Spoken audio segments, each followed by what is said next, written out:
We are now on to Project 5, Task 5, and we're looking at any problems that you identify. I know you've already spoken about some of them as we've gone through Task 2 and Task 3 and 4, but just if there's anything else with these, it's identifying the problems that did come up or you foresee coming up, and then how you plan to solve those problems or how actually you did solve the problems.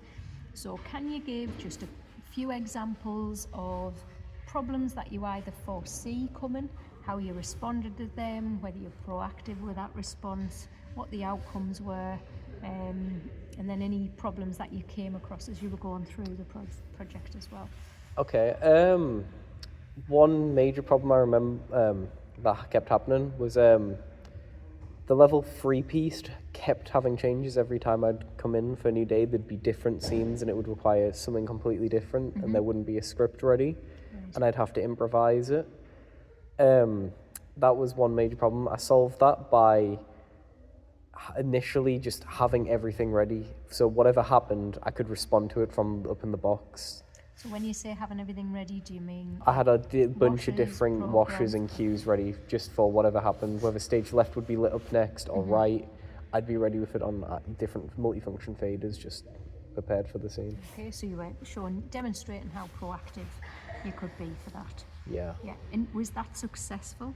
That proactive approach? Yeah, due to it being like a more of a pantomime piece, there wasn't many different cues and flashy stuff. It was just a case of a lot of different washers. Right. So having a bunch of multifunction faders set up was necessarily pretty good. Okay. And what about problems that you encountered as you were going through the kind of week-to-week rehearsals and developments of the pieces, and how that impacted your work? Well, initially one of the problems was also with like worries about headset mics, as we were told that we wouldn't be given them once we get to the York St. John campus. But during my research, I found out that this wouldn't problem solving would be solved by the acoustics of the York St. John's venue, as it's built with like wooden beams that allow it to sound to travel well.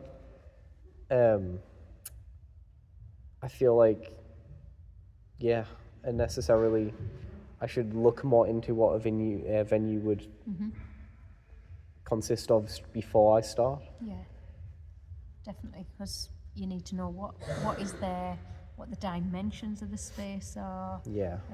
what type of performance venue it is, because there's many different types as well, aren't there? And what about in rehearsal? We had been preparing everything for the extended piece.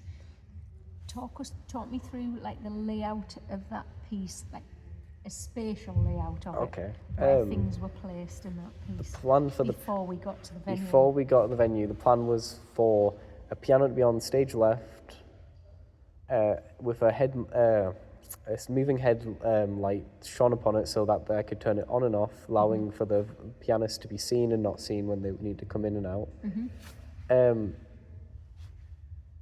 And the microphone for the pianist was just next, like in front of the piano. Yeah. So obviously when they were singing, it could be picked up better.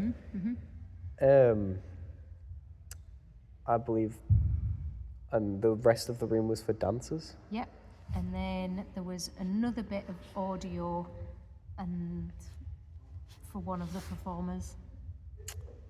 We wanted to have. Oh, we wanted to have a headset mic for one of for Ace's part. It wasn't Ace, it was for Leanne. Oh, for Leanne. Leanne has the monologue within Kayla's song. Oh, yeah. And we felt that because Ace could project in the room, there was no other audio taking place at that point. Yeah. But with Leanne was competing with the piano, and not the vocal. Leanne was competing with the piano, and we felt that the piano may drown out projection of Leanne, even though she's really good at projection. So we had wanted to have a headset mic for that. So obviously we got there and it was quite different. You want to talk us through the setup and then what problem solving you came up with? So one of the first issues straight away, which was different to our venue, was that I didn't have access to a moving headlamp, so the pianist wouldn't be lit.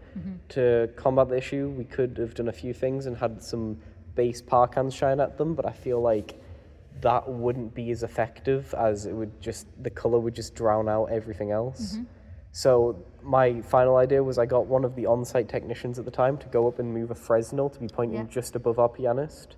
So that way I could still do what I do with the moving headlamp and have it on and off for different, like, when I believe the vocalist should be coming in and going out. And did that give the desired effect in the performance? Yeah, it did. In Yeah. fact, I believe it gave a better, nicer effect than the moving head, as the moving head was like, could only have a nice white color, as the Frezzy gave this nice, warm, natural, Yeah. like, yeah.